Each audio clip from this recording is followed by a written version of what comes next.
Günaydın arkadaşlar. Hepiniz hoş geldiniz. Bugün sizlere bir full beden antrenmanımı göstereceğim. Daha sonrasında da sabah yeni kalktım. Yüzümden belli oluyordur. Bir kahvaltımı göstereceğim. Gerçi kahvaltımda yıllardır değişen hiçbir şey yok. O yüzden yine aynı şeyleri yemeye devam ediyorum. Ama bir göstereyim dedim. Bir hatırlatayım hala ne yiyorum, ne yemiyorum merak edenler varsa. Şimdi yumurtam oldu. Yumurtamı alacağım arkadaşlar. Sonrasında tabii salata yaptım. Size salatamdan bahsedeceğim. Şöyle bir yumurta makinem var. Yani yumurtayı haşlama yapıyorsanız, keza ben her sabah haşlanmış yumurta yiyorum. Gerçekten çok faydalı bir şey. Şöyle bir makine alın, hayatınızı kolaylaştırır.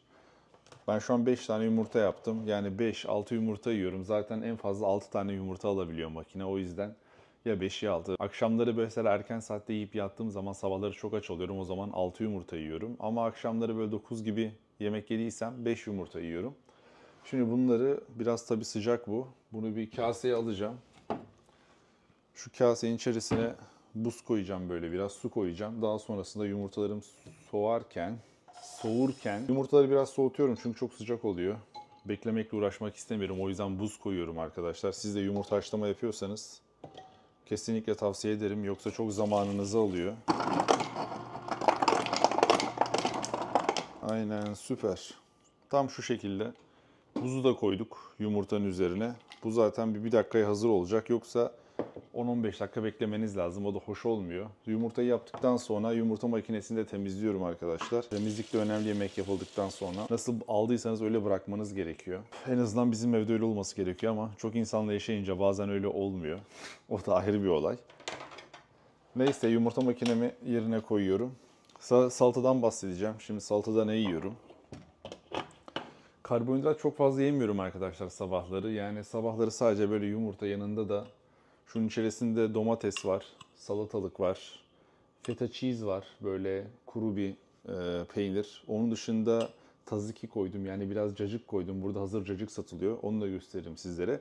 Hemen onun yanına da böyle ıspanaklı bir şey var böyle. Aynı bu tzatziki'nin yanında satılıyor. Onları beraber koydum. Bunun üzerine limon suyu ekliyoruz. Daha sonrasında da zeytinyağı ekliyoruz arkadaşlar ve bu şekilde ben tüketiyorum ve gayet memnunum. Yani karbonhidrat olarak çok canım çekerse bazen bir dilim ekmek mesela işte peanut butter'la yiyebilirsiniz. Fıstık ezmeli. Hatta bu sabah yiyebilirim çünkü saat kaç oldu? Antrenmana gitmemiz lazım. Bugün saat 2'de buluşacağız Çağan'da. Beraber bir full body antrenmanı yapacağız. Bakalım nasıl geçecek. Yemeğim bu şekilde.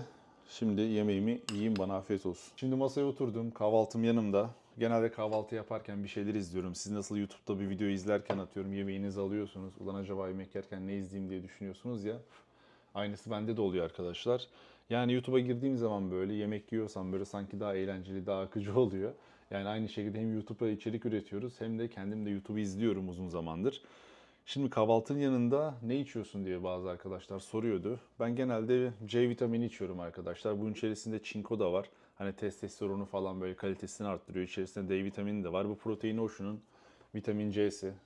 Eğer arkadaşlar ilgilenirse aşağı kodumu bırakırım. Okan koduyla beraber indirimli olarak alabilirsiniz. Ben her sabah kahvaltıda bu şekilde tüketiyorum. Bazen de kolajen var arkadaşlar. Bakın kolajen burada mı? Arkadaymış, hemen getireyim. Bunun içerisinde selenyum var, biyotin var, işte kolajenler var. Bunlar da işte genç kalmanızı sağlıyor aslında. Hani gençlik iksiri falan diye bu aralar piyasada çok popüler olmaya başladı kolajen. Benim çok fazla bilgim yok, daha yeni kullanmaya başladım. Etkilerini görüyor muyum? Dediğim gibi yani daha şu an 2 hafta oldu ve kahvaltılarda genelde ya vitamin C kullanıyorum ya da kolajen olarak kullanıyorum. Eğer hiçbir şey bulamadıysam arkadaşlar sadece su içiyorum. Yani uzun zamandır koladır, fantadır böyle şeyleri içmiyorum. Zaten içersem de hani şekersiz olanları tercih etmeye çalışıyorum. C vitamini niye seviyorum biliyor musunuz mu? Bu suya atıldığı zaman çözülüyor. Zaten bir de portakal tadı gayet güzel. Benim 6-7 sene önceki sporla alakalı yapmış olduğum videoları izlerseniz o zamanlarda bile efervesan tablet kullanıyorum C vitamini. Tabii o zaman farklı markaları kullanıyorduk ama içerisinde bunun da 1000 miligram vitamin C var. Diğerlerinde de 1000 miligram vitamin C vardı. Bence gayet yeterli. Yani bir günde 1000 miligramdan fazla da C vitamini almıyorum. Sadece sabahları alıyorum şu an. Şimdi ben kahvaltımı yaparken de şuna baktım arkadaşlar. Bir ürün tasarlıyorum şu an. Türkiye'de bir tane tasarımcıyla birlikte çalışıyoruz. Yeni çıkaracağım ürün hakkından biraz bahsedeyim arkadaşlar sizlere. Şimdi biliyorsunuz bizde şöyle bir jawline muhabbeti var ya. Şuradaki kaslar. Buradaki kasları çalıştırmak için böyle bazı silikonlar var. Bu silikonları dişlerinizin sağına ya da soluna, şuradaki dişlerin üstlerine takıyorsunuz ve tabii şu an böyle çok komik duruyor ama buradaki kaslarınızı çalıştırmanızı sağlıyor. Ben şu an o ürünleri tasarladım, geliştirdim. Şimdi kutu tasarımları falan bitiyor.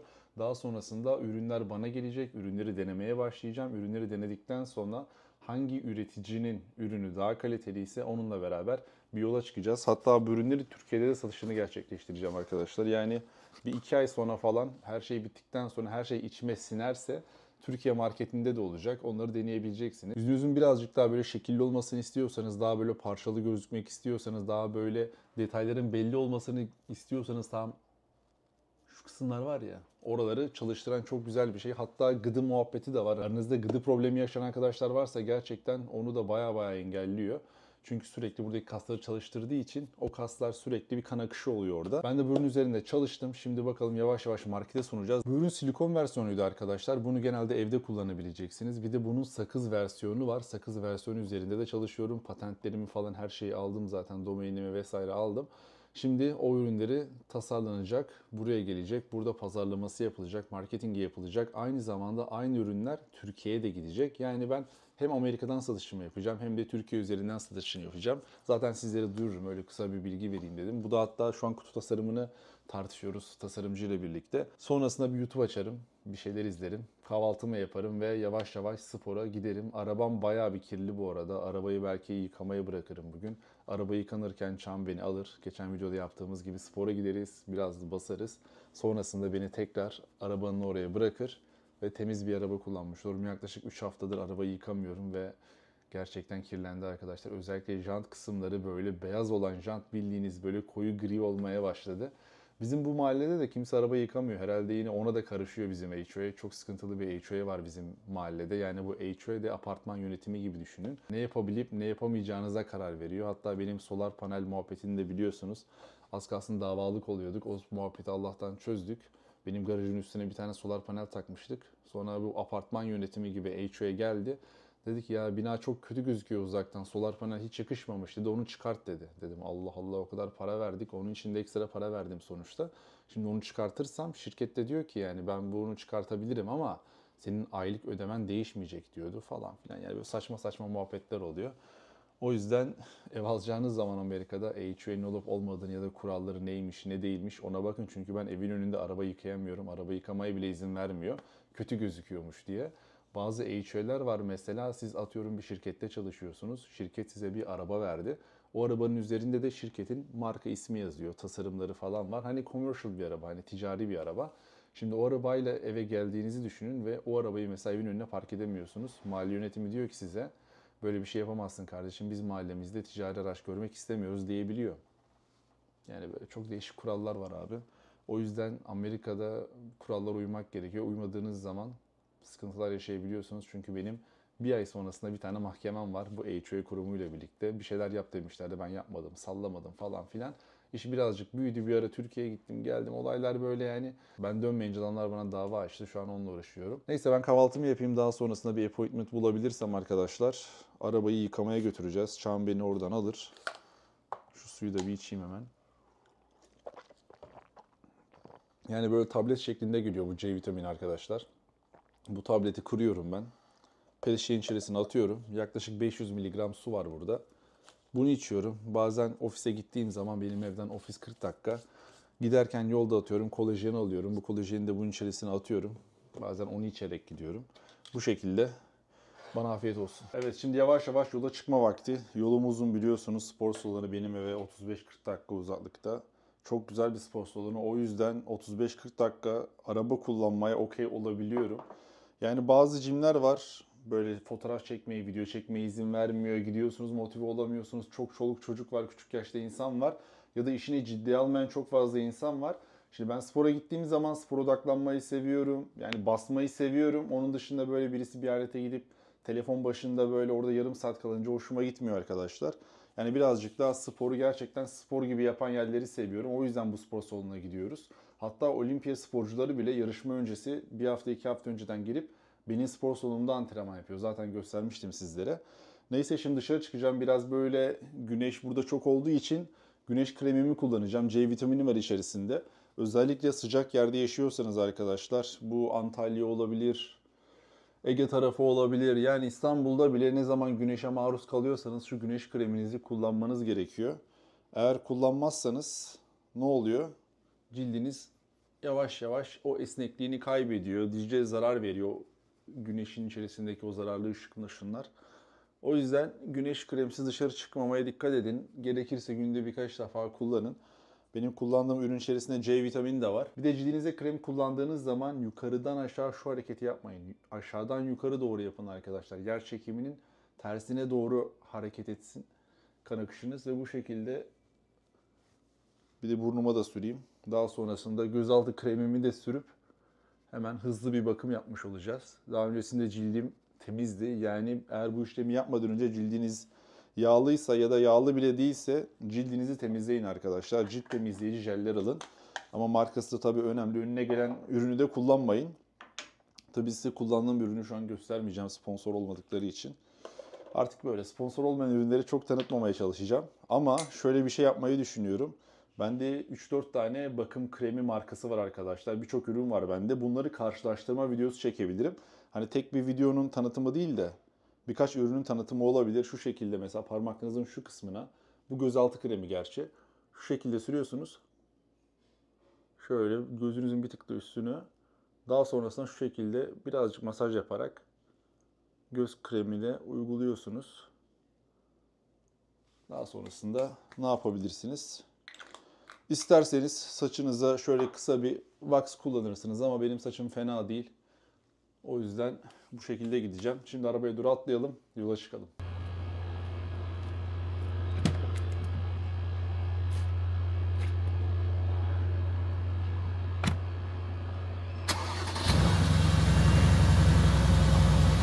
Şimdi yola çıktım. Uzun bir yolum var. Madem bu yola çıktık, bu kadar zamanım var, sizlere birkaç şeyden bahsedeceğim.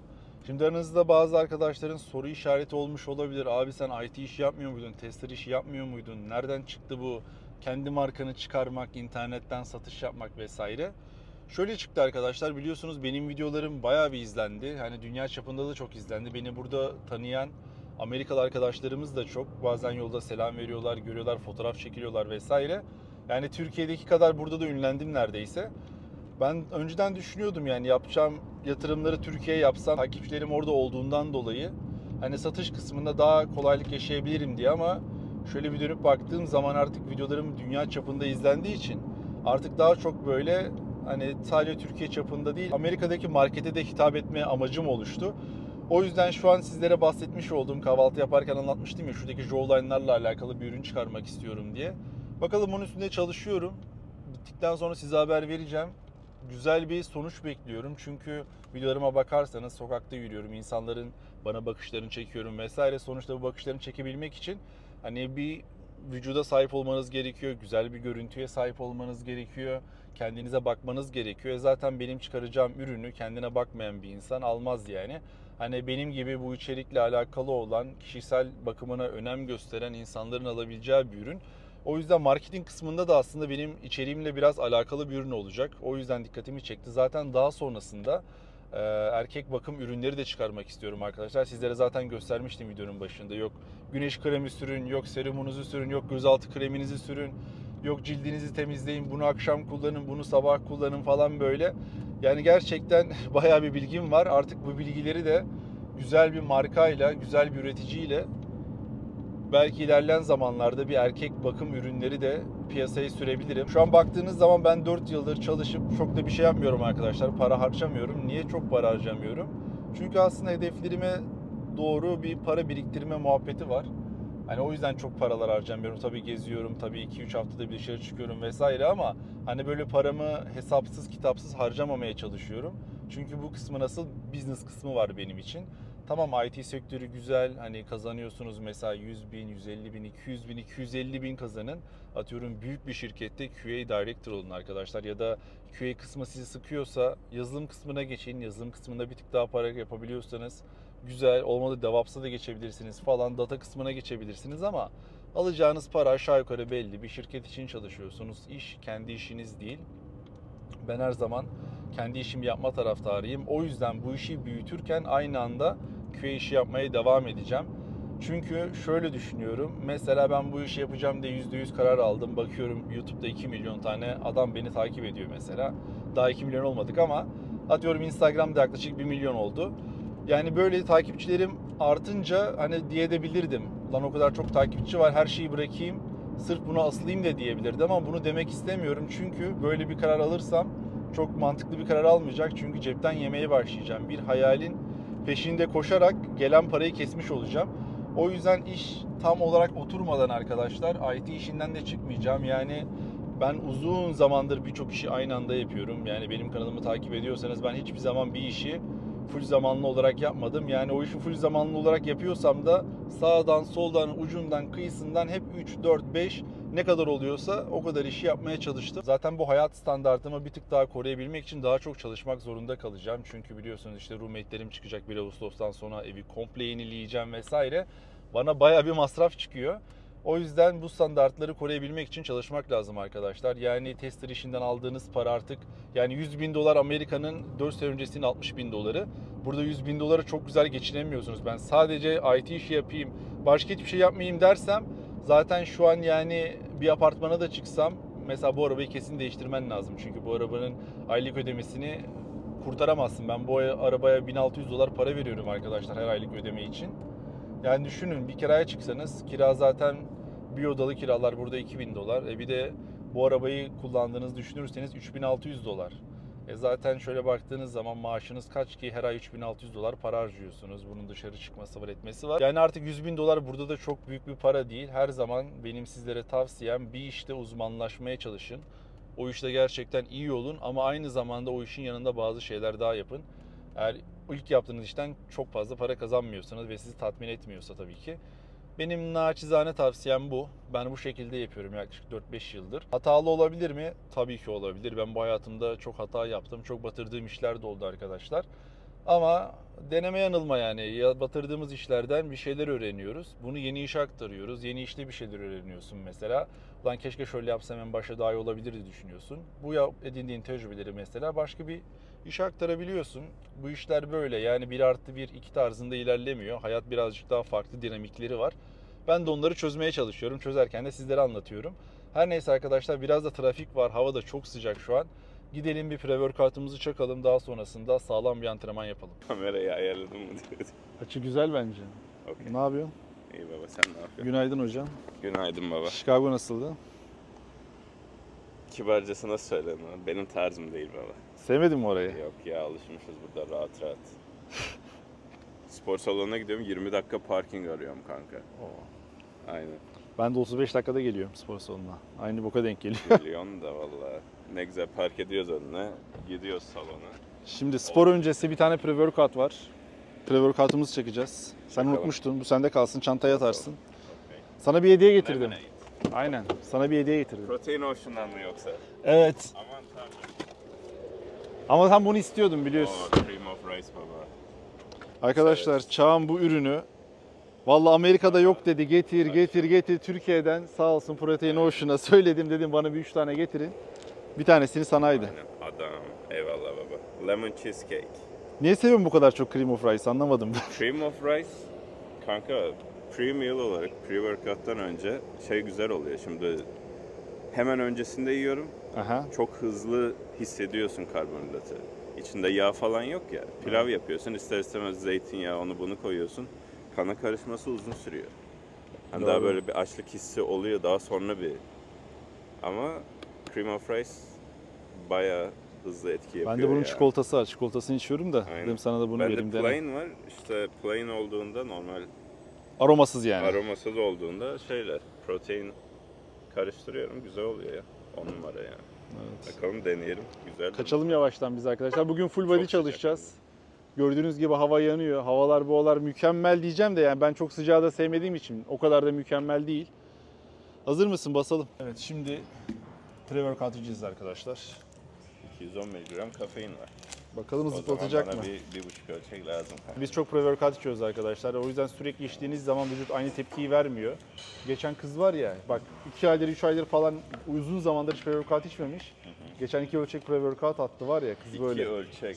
Aynen. Oğlum kıza çok kız, küçücük kız zaten. Hadi her yanım yanıyor. Yani. Hatta gelecek şimdi, konuştururum onu. 2 ölçek, o bir ölçek değil de ben zannetmiyorum. Bence bir ölçek atmadı o. Kanka sen Çok hatırlıyorsun, kötüydü. 400 miligram mıydı o? Bir tane vardı ya. Evet. Üf. Felaketti ya. Bir de ben pre-workout Sen de içiyorum kalbim arkadaşlar. sıkışıyor kanka. Hiç ben susmuyorum var ya. Öyle bir business idealar geliyor ki aklıma. Pre-workout'ı çakınca bir de basıyorsun böyle ağır. Çok güzel bir his ama sürekli yapmayın. Yani dediğimizi yapın, yaptığımızı yapmayın. Aynen öyle. Yani normal bir insana bu çok iyi tek ölçek mesela yani. Bayağı iyi aslında 210. Ya yeterli canım. Biz insan olmadığımız için böyle konuşuyoruz arkadaşlar. İnsan. Konuştuğumuz olayların %90'ı normal insanlara uygun da. Neyiz biz hocam? Yani biz Hayvan. cim manyağıyız. Cimin manyağı olmuşuz. 9 yıldır. Sen gene yeni başladın, ben 9 yıldır hayatım böyle. Benim daha 2 sene olmadı yani. Come here. 1,5 sene falan oldu. Annie. I was going say hi, we are video recording. Oh, hi. He's on the video. Pre-workout is ready for you. No. How you feel after you take 1 scoop of pre-workout yesterday? Yeah, Was it one scoop on? Yeah, it was literally not even a full scoop, and I started like tingling. My whole face was like Wow. itching and burning, and then like my arms were like, it was so awful. I wanted to cry. I literally. What kind of one scoop was there? Like what, 400 milligrams? No, it was like a little, like one of the little baby ones. Really? Yeah, and I Wow. just dry scooped it. That's what happened to him when he took the 400. That was crazy though. No, I Hey, wanted this to is scoop Turkish. it. Turkish pre-workout. It's a Turkish brand, Protein Ocean. It's my sponsor. No. Nothing. We're gonna crop that. She's also Turkish too. I don't need to crop. Right? Did you clean your car? Yeah. Not Did you really. come here with 911 or? Yeah, it's right there. Nice. We're She's gonna coming need with to check it 911 to gym. It's faster than you, for sure. out. He still drives like a And Prius driver. It's like 10 times louder than you too. Oh, yeah, I It's still got- drive like a it's previous got driver. verbal. That's true. Yeah. And it's also like He stage never 2 beats tune. the, He drives like a GPS grandma. ETA, He like literally never. drives 60 miles an hour Yeah, if the speed yeah. limit is 60 miles an hour. That's what he does. I can't. It seriously bothers me. Yeah. If I'm the always ETA just like, shows- hey, if do you the wanna, ETA like, go a shows little 30 minutes, faster? he arrives in like 40 minutes. I always beat it. Let's make one video. Maybe not today, but I can think be we today should too. ask people Like my reaction whose when you car is drive. better.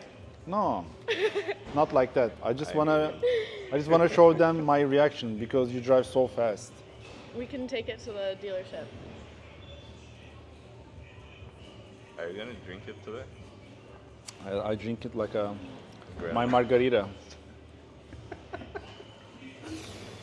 Slow with everything that he does. Not everything. Like what we're talking about. Not everything. Like what? Camera is recording, you know. I cannot tell that. Neyse, afiyet olsun. Biz şimdi spora başlayacağız arkadaşlar. Aynen içersen bugün gideceğiz kanka. Are you gonna hit legs today? Yeah, he told me we should, but So when was the last I time just that you did hit legs? yesterday. Yesterday. Oh, bullshit. Şimdi ısınmaya başlayacağız arkadaşlar. Hangi antrenmanı yaparsanız yapın. Öncelikle kaslarınızı biraz ısıtın. Bam güm öküz gibi girmeyin. Ben şimdi 5 poundluk, 10 poundluk bir dumbbellları alayım. Çan da alsın, biraz ısıralım. Eyvallah. Bakayım. Aynen, açı da güzel. Beşlikleri alın arkadaşlar. Bu 2,5 kilo gibi bir şey yani kiloya vurursanız. Burada pound kullanılıyor ya. Biraz ısının, ısınma egzersizleri. Kol, göğüs, omuz. Benim tek yaşadığım sakatlık genelde omuzdan oluyor arkadaşlar. Şu hareket var ya, omuzla pres. Shoulder press yaparken sakatlayabiliyorum. O yüzden omuz gününde ısınmayı daha da dikkate alıyorum. Ama onun dışında bazen yeri geliyor. Çok ısınmıyorum açıkçası ama işte ısınmak lazım. 40 kilo yoktu da ebesinin şeyinden aldım 40 kilo almaya. Hadi bakalım, ilk harekette başlıyoruz. İlk hareketimiz incline arkadaşlar. Incline. Göğsün üst bölgesini çalıştıralım biraz. Biraz hafif ağırlıkla başlıyorsun. Sonra ağırlığı arttırıyorsun. Ben 40'la başladım bugün. Üst göğüs önemli ya. Benim üst göğüs genetik olarak biraz boş olduğu için üst göğüs basmam lazım yani benim özellikle. Benim alt göğüs sağlam da üst göğüs mecbur, bu hem boy da var. Doldurması zor. O yüzden haftada 6 gün falan antrenmana gelmen lazım. 5 gün 6 gün sağlam basmak lazım yani. Arkadaşlar bıyık bıraktım, dedim bir nasıl duracak. Size de göstereyim nasıl durmuş. Bana diyor ki Okan Bumstead. Şöyle bir fotoğraf. Biraz değişik olmuş. Bıyığı hemen kestim. Mabel Matiz tarzı var.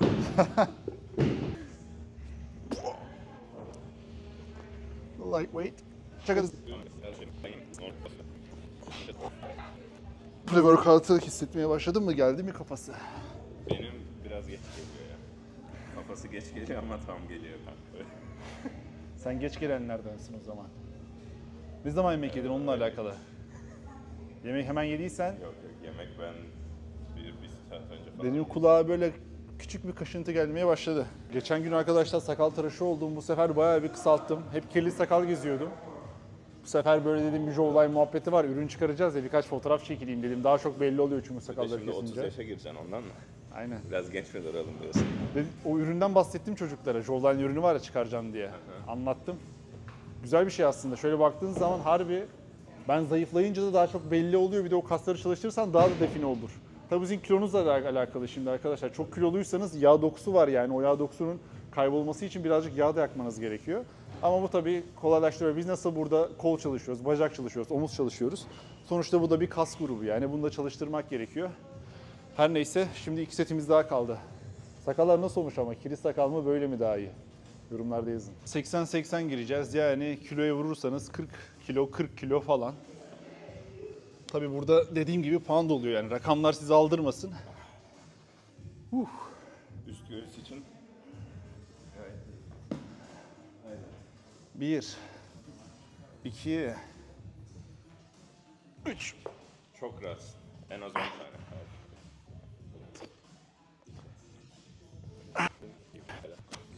Son 3.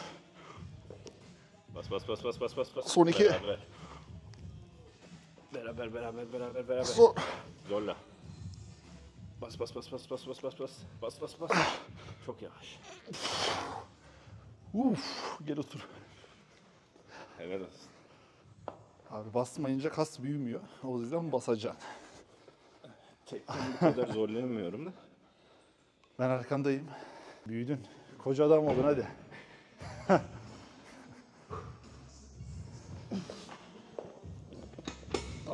Bir sende. 2 sende. 3 hiç dokunmuyorum, çok iyisin. 4 hadi birlikte. 5 6 hadi. 7 son. Salla.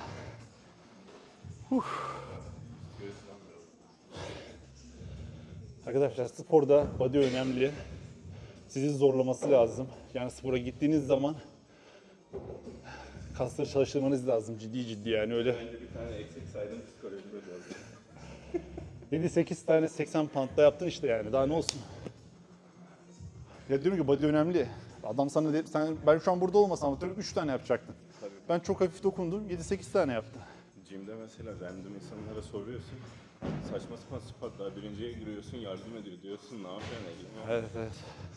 Zorlanman Şimdi lazım. omuza geçmemiz lazım. Evet, şimdi omuza geçtik arkadaşlar. Göğüste tek hareket yapmak benim için yeterli. Zaten pazartesi, salı, çarşamba, perşembe, cuma'ya geldim. Bu 6. gün olduğu için bütün vücudu bir daha çalıştırıyoruz.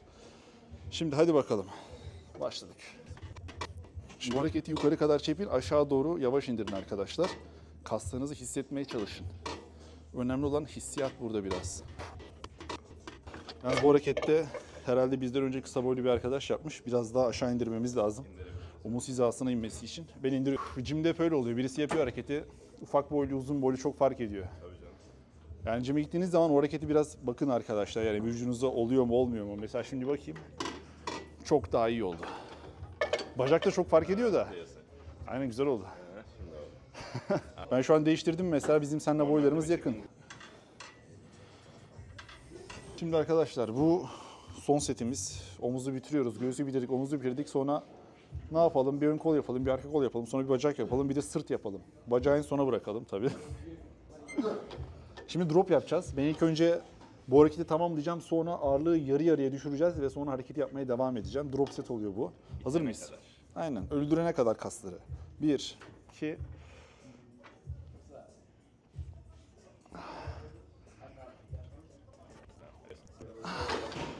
Azalt, azalt, azalt. Heh. Yap. Çıkarabildiğin kadar zorla bak. Yap. Şu an kalkmaz hayatta.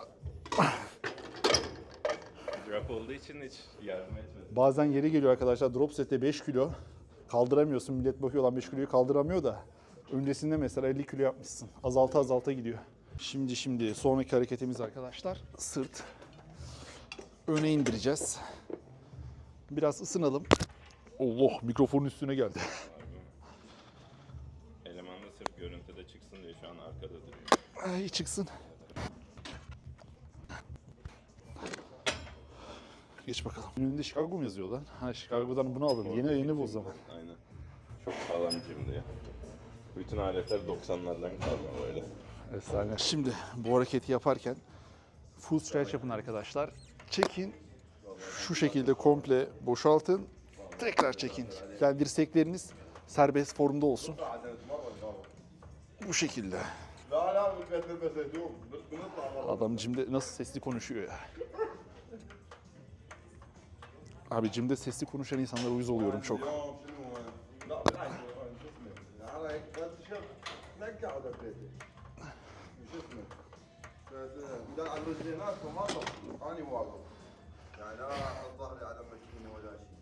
Çok pis kıl oluyor. Ya anlatamam. Şimdi son setteyiz arkadaşlar. 200 pound gireceğim. Yani 100 kilo. Yani yakın. Haydi. 10 tane çıkaracağız.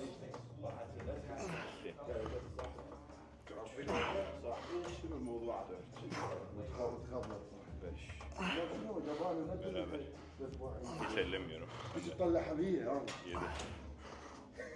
8. Sen de çek. Biraz daha çek. Biraz daha çek. Sal iyice. Çek.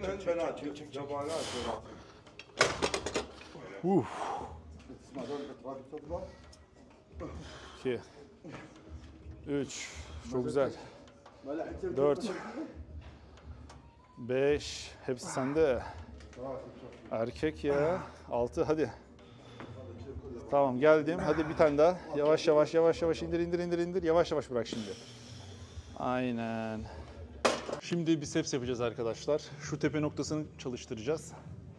Hadi bakalım. Ben ikisini birlikte yapıyorum. İsteyen tek tek de yapabilir. Önemli olan kası hissetmek. Tabii şu an biraz da hafif ağırlıkla çalıştık. Sonrasında arttıracağız. Ama bu benim favori biceps hareketim değil kesinlikle. Sadece kol gününe özel arkadaşlar. Günüm var. Yani salı günleri sadece ön kol ve arka kol çalışıyorum. Hafta sonu da işte full body yaptığım zaman bütün vücudu çalıştırmış oluyorum. Aslında 7 gün gelsen 7. günde bacak çalışsan, bacağı 2 kez çalışsan iyi olur. Bacağı tek seferde çalışıyorum. Benim hatalarımdan bir tanesi de bu. Eskiden hiç yapmıyordum ya. Ben en başta başladığımda biliyorum klasik zaten sevilmez yani. Yani bacak yapmadığın zaman orantı bozuluyor, o kötü. Tabii canım. Plaja gidiyorsun mesela üst vücut güzel ama işte sonra bacağı geçince... Pantolonla gezmek zorunda kalıyor. Aynen, chicken neck olmaması için ikimiz de şu an pantolon giydik. Bacak çalışmaya başladıktan sonra oradaki kaslar hiç çalışmamıştı ya. Aynen. Vücut ağırlığım da hemen arttı yani. Çok büyük kaslar. Evet. Ben bacak çalışmayı seviyorum bu arada. Tabii ağır squat girmesem de en azından extension, leg curls. Ama calf işte biraz kilo istiyor. Calf'ı da büyütmek yani. Genetik olarak o calf benim zayıf. Yani üst bacakta sıkıntı yok ama calf ince duruyor. Sen tek tek yapıyorsun ha? Tek tek yapıyorum çünkü full stretch yapamıyorum ikisini yaptığımda. Şimdi tek tek yapacağım arkadaşlar. Bir onu da deneyeyim. Geliyor mu bir şeyler oldu? Oluyor. Arka kol yok bende hiç ya. Sen spora ne zaman başladın? Benim böyle sağlam başlayalı hatırlıyorsun İdris'e de hasta olmuştuk. Bu senenin şeyinde. Bu sene değil önceki 2021. İşte 2021 Aralık sonu falan böyle sağlam başladım. Hani öyle yemeğe dikkat etme, şekeri kesme falan. Eskiden çok hata yapıyordum ya. Hiç yağ yememeye çalışıyordum mesela. Çok kötü bir şey aslında. Sıfır yağ yapmak. Ondan hormonları falan da çok etkiliyor yani. Tabii canım. Sıvı yağ çok sağlıksız. Bunu yapan arkadaşlara da söyleyeyim ya. Ben kullanıyorum ya. Ben zeytinyağı falan kullanıyorum. Çağan da ara sıra geliyordu, jimde takılıyorduk ama hiç böyle ciddi değildi. Daha sonrasında şu an bayağı sağlam gidiyor. Beraber gym body'si olduk yani eskiden aynı ağırlıkları kaldıramazdık biliyorsun. Ya işte gym body'si olunca atıyorum adam seninle beraber aynı ağırlığı kaldırabiliyorsa şöyle güzelliği var. Ağırlıkları indir kaldır yapmıyorsun abi. Sen 50 mi giriyorsun o da 50 giriyor. Sen 60 mı giriyorsun o da 60 giriyor. Hızlı hızlı ilerliyor. Mesela gym'e girip 2 saat burada oyalanmayın. 1 saatte antrenmanınızı yapın yürüyün gidin yani. Şimdi arkadaşlar arka kol hareketiyle devam ediyoruz. Ön kolu bitirdik. Arka kolda da tek hareket yapacağız. Pushlayacağız abi. Şöyle. Bunlara ben Z diyorum da bu tam Z'de değil. V aslında. V bar. Aynen. V bar diyelim. Şu şekilde basacaksınız. Şuradaki kasları hissetmeniz gerekiyor. Bakın şu kaslar var ya dövmeden gözükmüyor. Şurası. Biz buna ne diyorduk ya? Bir şey diyorduk Türkiye'de. Öküz, boynuz, boynuz diyorduk Türkiye'de. Aynen. Biz buna Türkiye'de boynuz diyorduk arkadaşlar Sultan Gazi'de. Boynuzu çalıştıracaksınız şu şekilde. Kasacaksın, yavaş yavaş sonra indireceksin. Sonra bir daha basacaksın. Yavaş yavaş indireceksin. Ama önemli olan basarken bak şu kafa hareketini yapacaksın. Şöyle uzayacaksın. Şu kafa hareketi. Hep yapıyorum. Dirsekler sabit. Neyse başlayalım. Bakın basıyorsunuz yavaş yavaş. Basıyorsunuz yavaş yavaş. Aynen bu hareket benim en sevdiğim hareketlerden vücut geliştirmede. Hiç aksatmam. Benim storylerimi izliyorsanız genelde hep bunu hareketi yaptıktan sonra story çekerim. Bacak yaparken genelde çekmem. Sonra millet Çok yapmıyoruz. Her- Denk gelmiyor. herkes diyor abi hep vücut paylaşıyorsun, hiç bacak paylaşmıyorsun. Hiç çalışmıyor musun diyorlar da. Çalışıyorum da arkadaşlar valla yalan söyleyeyim çok ciddi hiç bacak çalışmıyorum. Hani kol kadar, omuz kadar, göğüs kadar çalışmıyorum ama çalışmak lazım. Biliyorsunuz işte.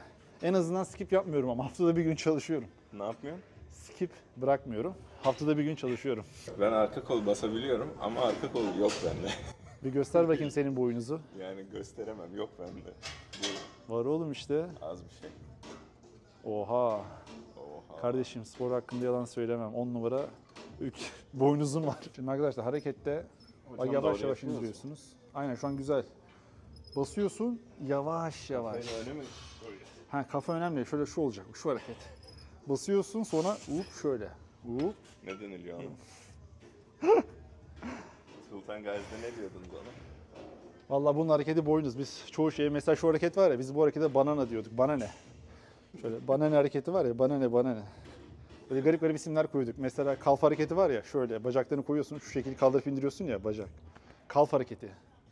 Ona biz mesela eşeğe binme diyorduk. Eşeğe bindin mi diyorduk. Harbi mi? Demek kalf çalışıyorsun. Böyle farklı farklı hareket isimleri vardı. Ağırlığı arttıralım tabii ki. Ama olayı anladınız arkadaşlar triceps'te. Olay kasları hissedebilmek. Ben bu arada antrenman yaparken kulaklık çok takmıyorum. Bazı arkadaşlar soruyordu. Abi hiç seni kulaklıkla görmüyoruz.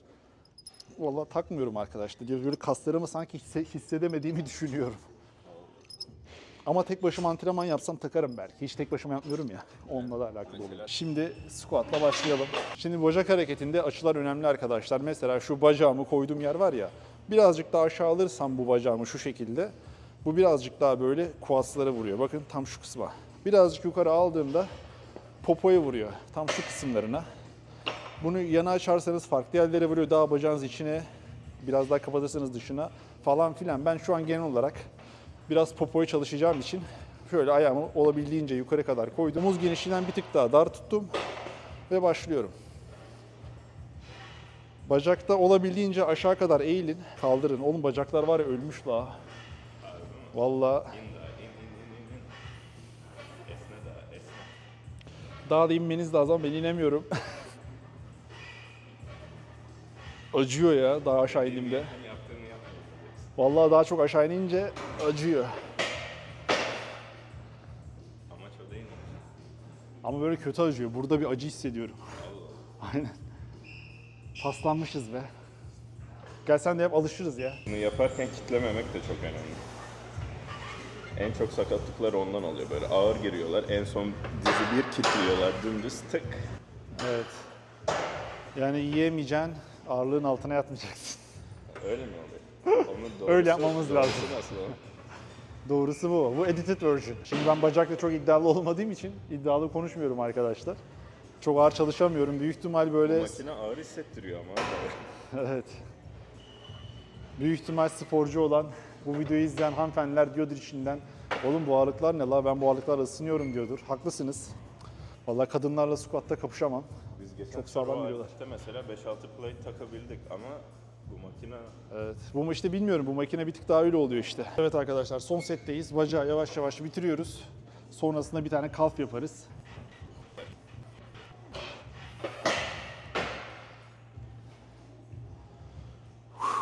Sen de. Sen çaktırmadan bir oğlum bizi ego nasıl, lifting yapamıyoruz. nasıl bir makineye soktun, rezil olduk diyor şu an ama yapacak bir şey yok yani. Ben bunu yapıyordum önceden. Böyle acımıyordu. Şimdi ilginç bir şekilde acıyor yani. Kamera karşısında yalan söyleyecek halimiz yok. Şimdi kalf çalışacağız arkadaşlar. Kalf çalışmadan önce benim yaptığım bir şey var. Ayakkabılarımı çıkarıyorum. Çünkü ayakkabıları parçalıyor bu hareket. Şimdi şöyle hareketi göstereyim size. Şöyle oturtuyorsunuz. Şu yukarı aşağı yapıyorsunuz ya. Şu ayaklarınız şu şekilde oluyor. İşte ayakkabının tam şu kısımlarını çok fena bozuyor. O yüzden güzel ayakkabınız varsa size tavsiye bu harekette ayakkabılarınızı çıkarın. Bunu herkes söylemez bak. Esnek ayakkabı böyle. Bu bildiğim meslekle alakalı bir sır. Ben bayağı bir ayakkabı parçaladım öyle, dikkatli olun yani. Bu harekette özellikle artistliğin anlamı yok.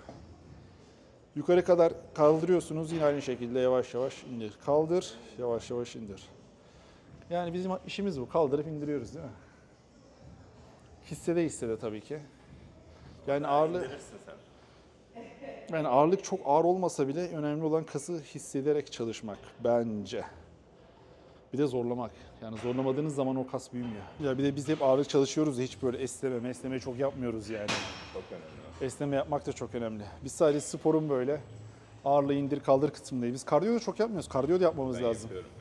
Ya 10 dakika yapıyorum ben de, yani çok yapmıyorum. Antrenman sonrası 100 kalori yakıyorum, eve gidiyorum. Yani her zaman Merdivende. bir 15 dakika. Ben de haftada en az 3-4 kere sauna yapıyorum. O sen daha iyi yapıyorsun. Kardiyo da önemli arkadaşlar. Saunada Yani şöyle kalp bir- sağlığımıza dikkat etmemiz gerekiyor. Böyle indir kaldır kaç değil de bir tık daha böyle kondisyon da lazım. Halı saha falan olduğunda mesela millet halı sahibi gidiyor. Yani sen diyorsun mesela ben Saçmalık ya. 10 senedir spor yapıyorum. Halı sahibi gidiyorsun. 2 adım atıyorsun, yoruluyorsun. Kondisyon yok. Yani bu spor sadece indir kaldır iş olmaması gerekiyor. O da size söyleyeyim. Ben 10 dakika yapıyorum antrenman sonrası. Sadece merdiven yapıyorum arkadaşlar. 10 dakikada 100 kalori yakıyorum. Hop kaçıyorum. Aslında bir 15-20 dakika daha yapsam daha iyi olabilir. Ya da ben bazen hafta işleri biliyorsun bizim mahallede göl var ya. Göle çıkıyorum arkadaşlar. Şöyle bir tur atıyorum. Çok güzel oluyor. Yani işin stresinden falan da uzaklaşmış oluyorum. Öğle arasını alıyorum kendimi. Bir 20 dakika yürüyorum, geliyorum, duşa bir giriyorum. Yeniden doğmuş gibiyim. D vitaminini diyorsun. Ya hem o hem de beynin dağılıyor ya. Sonuçta dört duvar arasında değilsin. Bir göl görüyorsun, kuş sesi duyuyorsun, mükemmel oluyor. Vitamin olarak falan ne kullanıyorsunuz hocam? Vallahi bu sabah gösterdim işte. Bir tane C vitamini kullanıyorum her sabah. İçinde D vitamini de var, çinko da var. Bu sabah omega 3 aldım. Kolajen almaya başladım bu aralar daha yeni. Güzel. Kolajen alıyorum. Zinc zaten şeyde var. C vitamini içerisinde zinc var. Ekstra olarak ZMA diye bir multivitamin var ya, onun içinde de zinc var. Çinko da var. Onu da kullanıyorum. Onun dışında besleniyoruz. Antrenman sonrası izole protein içiyorum. 2 ölçek. Antrenman öncesi kreatin koyuyorum. 5 gram kreatin. Bir de pre-workout. Pre-workout içerisinde işte beta alenini var. Kafeini var, ıvır zıvır. Onun dışında bazen çok yiyemezsem gainer çakıyorum akşam uyumadan önce. Suyla beraber, sütle içmiyorum. Arkadaşlar hiçbir ürünümü sütle içmiyorum bu arada. Senin zaten Hepsi laktoza su. karşı şeyin de var. Ya çok yok da abi, süt adamı rahatsız ediyor. Bence süt insan vücudu için çok yararlı bir şey değil. İnsan için değil zaten. Yani ben süt kullanmıyorum arkadaşlar. Yıllardır sadece peynirde işte feta cheese'de var. Başka ben süt uzun zamandır içmiyorum yani. Sporumuz bitti. Pumplıyız şu an. Pumplıyken dedik bir poz verelim. Bir son vücut halimizi gösterelim dedik. Çağın vücudu gösteriyor. Gel abi şöyle ortaya. Şurada mı hocam? Şuraya gel. Güneş ışık daha geliyor. Güneş diyorum anasını. Heh. Güzel mi burası? Güzel. Vücut Olmuş iyi mu? ya. Bayağı değişmişsin. Kanat ver. Ama Chicago'da biraz saldın sanki. Hafiften Yok bir be. diyete. Yok be. Salmadım ya. Güzel güzel iyi duruyor. Sırt ver. Söz verelim mi? Şöyle mi yapıyor? Sen daha iyi bilirsin. Evet. Aslında bizim poz çalışmamız da lazım biliyor musun? Tabii ki canım. Bodyci değiliz. Hobi olarak yapıyoruz ama seviyorum ben poz vermeyi. Ben de o zaman bir vücut göstereyim. Göster. O kadar çalıştık. Vay. Ben de diyete falan dikkat Volkan hayatımda gördüğüm sıkılmadan aynı şeyleri yiyebilen yani number one yani o konuda. Ama işte sıkılmadan yediğin için diyetini koruyabiliyorsun abi. Tabii canım. Yediğin şeyleri düşünmüyorsun. Baksana Ersler, yani şu an böyle olmasının tek sebebi hep aynı şeyleri yemem benim. Düzgün Yemek yemek, yapacağım tabii. mı, yapmayacağım mı düşünme derdi yok. Aynen. Yani şu Vallahi boza tek sıkıntı şuradaki jinekomasti ameliyatından.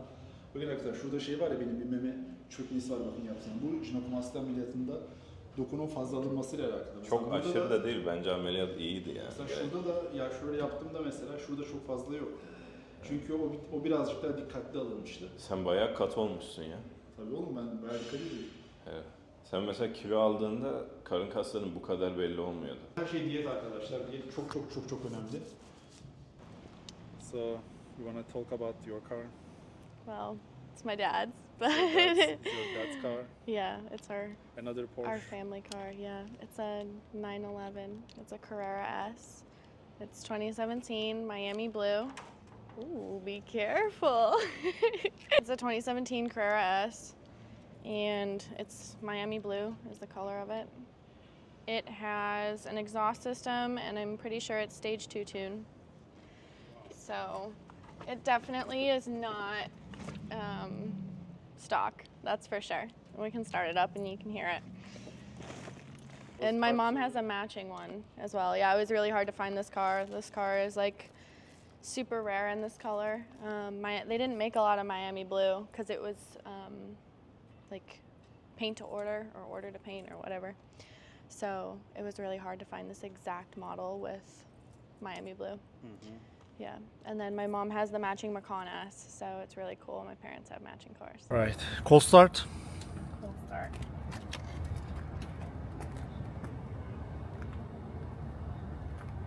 I'm ready.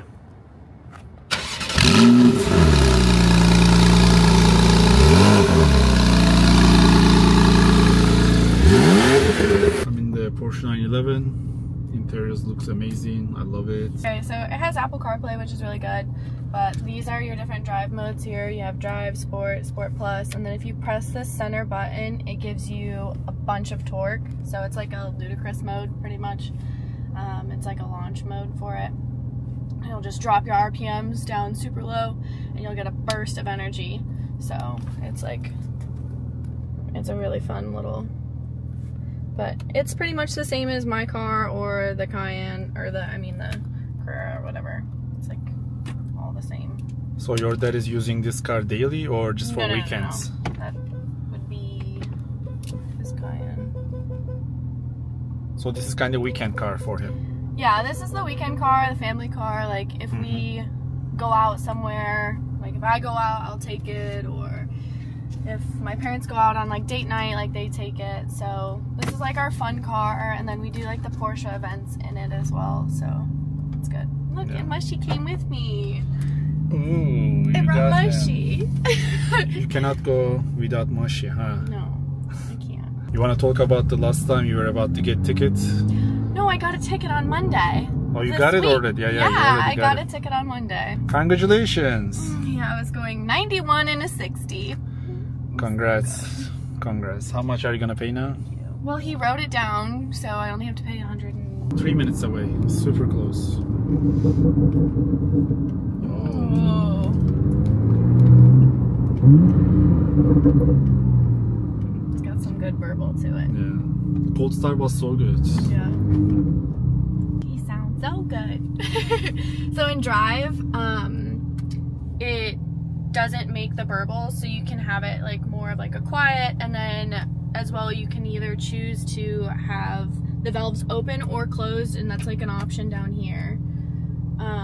And then you can also raise the wing on it, and then it actually has an aftermarket ducktail wing, so it's been color matched and painted, obviously put on, so it gives it a cute little lip to it, and then suspension, you can either make that harder or softer depending on like if you're racing or like trying to like go through. I think your car does that as well, right? Yeah. I think we have all the same options down here.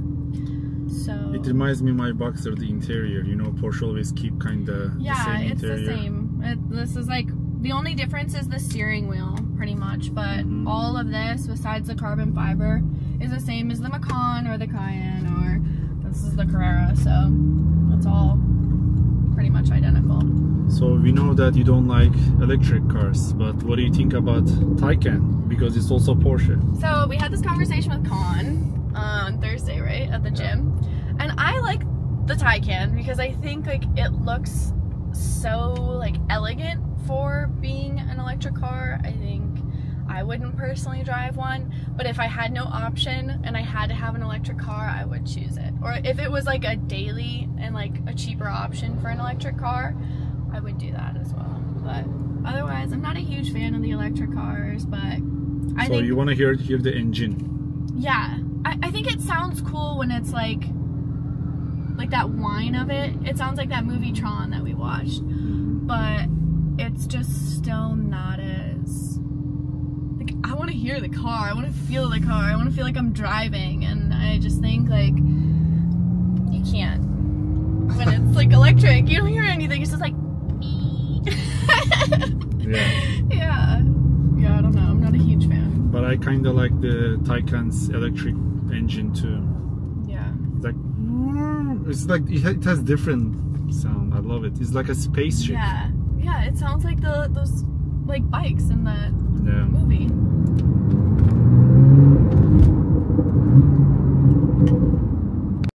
Şimdi sushi yemeye geldik arkadaşlar. Sınırsız sushi yiyeceğiz. Şimdi menü bu şekilde. Burada yemek istediklerimizi seçeceğiz. Sonrasında sınırsız şekilde yiyeceğiz. I think you're hungry, right? I'm starving. I'm gonna eat so many sushi. Yeah.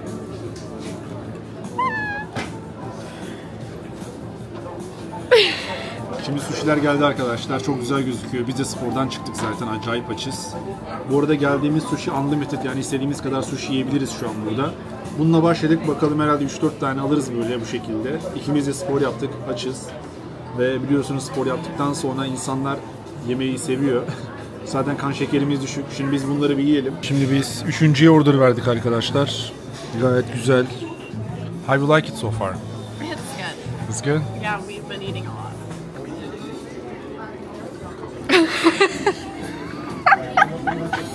Evet arkadaşlar, yemeğimizi yedik spor sonrası. How was the food? It was so good. It was good, right? Yeah. And then she Our say, cars look so beautiful. yeah, Look she's at them. They're adorable. yeah, she told me that, oh, let's park next to each other and take a picture. And here we go. But your car is clean, but my car is so dirty. That's the other differences too. Yavaş yavaş videoyu bitiriyoruz arkadaşlar. Kendinize iyi bakın, hoşça kalın. Bugün size full body antrenmanı gösterdim. Biz her cumartesi bu şekilde antrenman yapıyoruz. Bazen hareketlerin yerlerini değiştiriyoruz. Onun sonrasında, antrenman sonrası da bazen Çağan'la dışarı çıkıp bir şeyler yiyoruz bu şekilde. Bugün Shannon'laydık. Birlikte yemeğimizi yedik. Bayağı bir sushi yedim. Şu an kan şekerim tavan yaptı. Kan şekerim düşüktü. Şu an tam tersi şekilde tavan oldu. Kendinize iyi bakın dediğim gibi. Diğer videolarda görüşmek üzere. You know what we say end of the video? Subscribe. Like, subscribe. I don't know the other ones. Follow? Follow. Görüşürüz. Say görüşürüz. Oh, fuck.